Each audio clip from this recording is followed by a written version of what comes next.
Hello and welcome to the online classes for Kids Heaven Public School. Today, my dear students, we are going to begin a very important chapter. This is chapter 3 from your NCERT book of Honeydew. The chapter number 3 has a title of Glimpse of the Past. Now, what is a glimpse? Glimpse means a word that has a meaning in Hindi called झलक.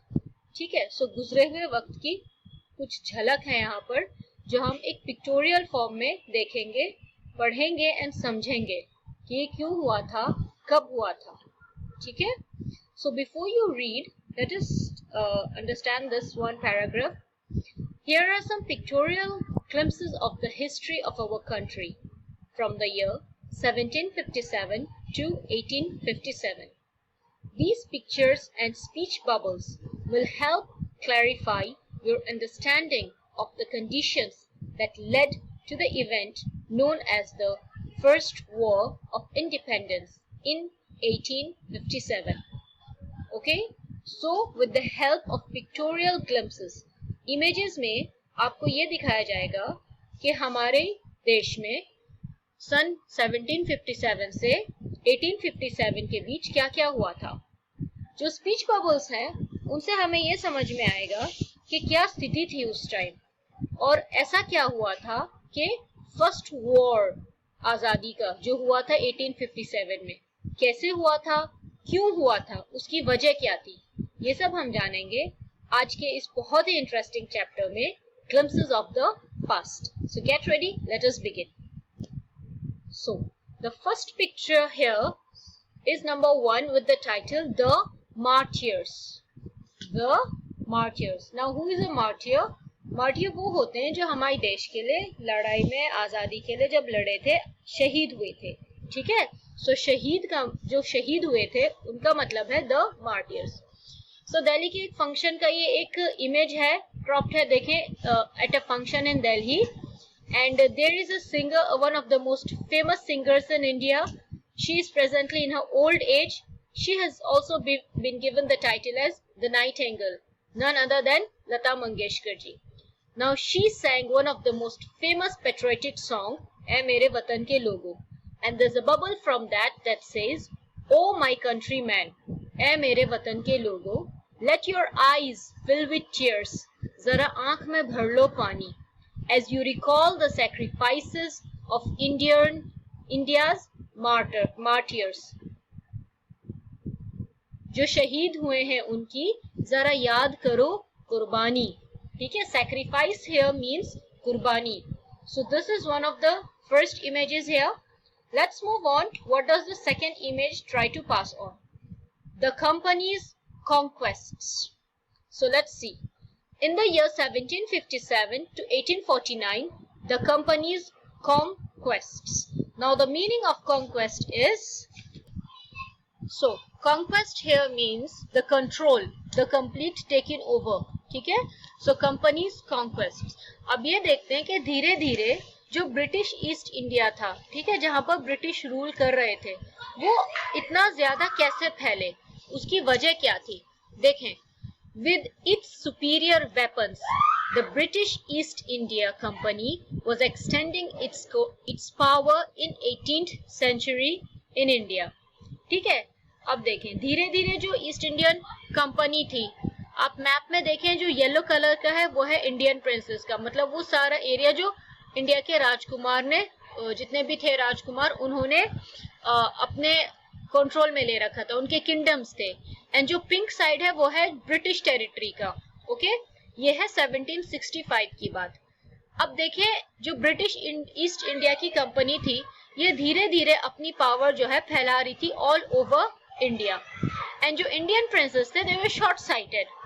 That upstart राजा बाह called the English merchants, they will help me to defeat him. The people had no peace due to such constant fights. अब एक राजकुमार दूसरे राजकुमार से अक्सर खफा रहते थे और इनकी जो लड़ाई होती थी वो ज्यादातर इस व्यापार की ही वजह से होती थी. ठीक है. अब एक राजा क्या डिसाइड करता है, कॉल द इंग्लिश मर्चेंट्स, जो अंग्रेज हैं उन व्यापारी को बुलाओ, वो मेरी मदद करेंगे दूसरे राजा को हराने में. मतलब कि वो उससे मतलब जैसे उनके साथ बिजनेस करेंगे तो दूसरे को नुकसान होगा, आपस में ही अपने ही लोगों को नुकसान करते थे, ठीक है। और हेल्प किसकी लेते थे? जो अंग्रेज थे, जो ब्रिटिश के थे। Okay, so let's continue then. The rivalries helped the East India Company and it could easily subdue Indian princes one by one. अब देखिए जो राइवलरी होता है दैट मीन्स विरोध, वो एक दूसरे के इतने खिलाफ हो चुके थे, विरोध करने लगे थे कि ईस्ट इंडिया कंपनी जो थी वो बहुत आसानी से, उसकी वजह से जो इंडियन प्रिंसेस थे वो एक दूसरे के दुश्मन बन चुके थे। A far-seeing ruler like the brave Tipu of Mysore fought the British till he died fighting. Tipu Sultan के बारे में तो आप सभी ने डेफिनेटली पढ़ रखा होगा। टीपू सुल्तान जो मैसूर के रहने वाले थे, उन्होंने इस ब्रिटिश के साथ, जो ब्रिटिश की पूरी टीम थी, एक तरह से जो आर्मी थी, उनके साथ इतना लड़े थे यहाँ तक कि उनकी डेथ हो गई थी, ठीक है, मतलब कि वो शहीद हुए थे। Thank God there is peace in the country now. No more wars and no looting by thugs. अब थैंक गॉड, ठीक है, अब एक कहते हैं कि अब हमारे देश में अमन सुकून है, अब और कोई जंग नहीं होगी, कोई लूट नहीं होगी, कोई चोर चक्के नहीं आएंगे। It is god who sent the British. अब एक राजकुमार क्या कहता है? भगवान ने भेजा है इन फिरंगियों को। लेकिन अब आप ये देखें कि ये रिएक्शन था हमारे इंडियंस का, हमारे हिंदुस्तानियों का जो है, ये रिएक्शन था उस कंपनी के कंक्वेस्ट पे। मतलब कि ईस्ट इंडियन कंपनी को ब्रिटिश ने टेक ओवर कर लिया था, कंट्रोल में ले लिया था, तो हमारे अपने जो हिंदुस्तानी थे वो कितने खुश हो रहे थे। अब क्या कहते हैं? Is god who sent the British. देखिए इनकी खुशी। Our destiny is linked with them. हमारी जो किस्मत है वो उनसे जुड़ चुकी है। The white man has killed or dethroned our kings. जो व्हाइट मैन है, ठीक है, मतलब कि जो गोरे आए हैं, जो फिरंगी हैं, उन्होंने हमारे किंग्स को मारा है, उन्हें डिथ्रोन किया है। थ्रोन मतलब जो तख्ती होती है, सो उनसे उसे किंग्स को हटा दिया। Some kings were not good but after all they were of this land. अब एक दो हैं जो कहते हैं कि हाँ कुछ राजा थे जो अच्छे नहीं थे, लेकिन थे तो वो हमारे ही। Now we have become slaves of foreigners. अब हम फिरंगियों के गुलाम बन चुके हैं। सो देखिए अलग अलग तरह के रिएक्शंस थे। कुछ जो इंडियंस थे वो खुश थे कि ब्रिटिश के यहाँ पर आ गए हैं इंडिया में एंड वो अच्छा करेंगे हमारे लिए। कुछ थे जिनको समझ में आ गया था कि अब गुलामी होने वाली है। Now let's see what comes up next. Okay, now we will see the next pictorial image, the best pictorial message. This is number 3, the British rule, which was from 1765 to 1836. Now, religious leaders preached ideas like untouchability and child marriage.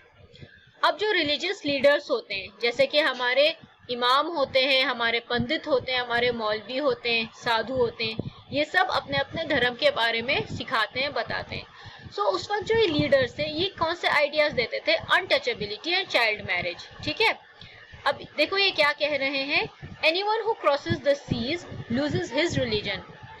अब एक नदी थी, ये rule था कि अगर किसी ने उस नदी को क्रॉस कर लिया, ठीक है, उसमें से गुजर के दूसरी साइड पे चले जाते हैं, तो उनका जो मजहब है, उनका जो धर्म है, वो खत्म हो जाता है। देखिए ये कैसी सुपरस्टिशियस बिलीफ थी। दूसरा क्या कहता है? All the misery in the world is due to women. दुनिया में जितनी भी बर्बादी है, जितना भी दुख है, वो औरतों की वजह से होता है, ठीक है। सो इस तरह के जो आइडियाज थे, ये हमारे लीडर्स प्रीच करते थे, बताते थे, सिखाते थे। The truth was that Indians had lost self-respect. The British scorned them. Actually इस सब के पीछे सच ये था कि जो हमारे इंडियंस थे, हमारे जो हिंदुस्तानी थे, वो अपना आत्मसम्मान खो चुके थे, ठीक है, वो अपना आत्मसम्मान बिल्कुल खो चुके थे। एंड ब्रिटिश scorned them, मतलब कि जो ब्रिटिश थे वो मतलब रिजेक्ट करते थे हमको, एक तरह से वो मजाक उड़ाते थे और बहुत ही गलत तरीके से एक तरह से इंसल्ट भी करते थे। The natives are unworthy of trust, incapable of honesty. अब देखें, इसे देखें, ये जो ये बैठे हैं, ये क्या कह रहे हैं? The natives are unworthy of trust, मतलब कि जो नेटिव्स हैं, यहाँ के रहने वाले जो हैं, मतलब कि हिंदुस्तानी, वो भरोसे के लायक नहीं है। इनकेपेबल ऑफ ऑनेस्टी, उनमें ईमानदारी नहीं है। True your honour but I am honest, अब ये देखें, ये हिंदुस्तानी हाथ जोड़कर कह रहा है कि सच, लेकिन मैं ईमानदार हूँ। ठीक है, मतलब कि वो इस बात को मान रहे थे, खिलाफ नहीं हुए थे, विरोध नहीं किया था कि नहीं हिंदुस्तानी ऐसे नहीं, उन्होंने माना, लेकिन कहा कि आई एम ऑनेस्ट, मैं ईमानदार हूँ। Being merchants, the British wanted quick profits. Their heavy taxes forced farmers to abandon their fields.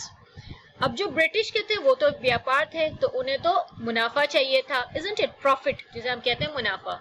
और उनके जो टैक्सेस लगते थे, उनकी वजह से जो किसान थे वो अपने खेत भी छोड़ चुके थे, क्योंकि वो टैक्सेस नहीं अदा कर पाते थे। But your men are taking all my crop. अब एक गरीब किसान क्या कहता है ब्रिटिश फॉरेनर से, फिरंगी से, कि तुम्हारे आदमी मेरे सारे पौधे ले जाते हैं, मतलब खाने का जितना भी होता है खेतों में वो सब ले जाते हैं। अब उनसे क्या जवाब मिलता है? You are still in arrears, if you don't pay next week I will send you to jail. ये उल्टा उसे धमकाते हैं कि तुम पे तो अभी भी उधार है, और अगर अगले हफ्ते तक तुमने नहीं चुकाया तो मैं तुम्हें जेल में भेज दूंगा। Still, the British invented other methods which gave them more profits. और इसी तरह से हमारे हिंदुस्तानी दबाव में रहे, और जो ब्रिटिश थे वो रोज नए नए मेथड्स इजाद करते थे, ठीक है, बनाते थे, जिससे कि उन्हें मुनाफा हो। Inevitably, famines followed. Between 1822 and 1836, 15 lakh Indians died of starvation. Famines, ये एक ऐसी सिचुएशन होती है, स्थिति होती है, जब खाने को खाना नहीं मिलता, पानी नहीं मिलता, भूखमरी जिसे कहते हैं, भूखे मरते हैं लोग। सन 1822 में एंड 1836, इस बीच में 15 लाख इंडियंस भूख के मारे मरे थे, ठीक है, जिसे हम कहते हैं starvation. You know what is starvation? भूखमरी, ठीक है।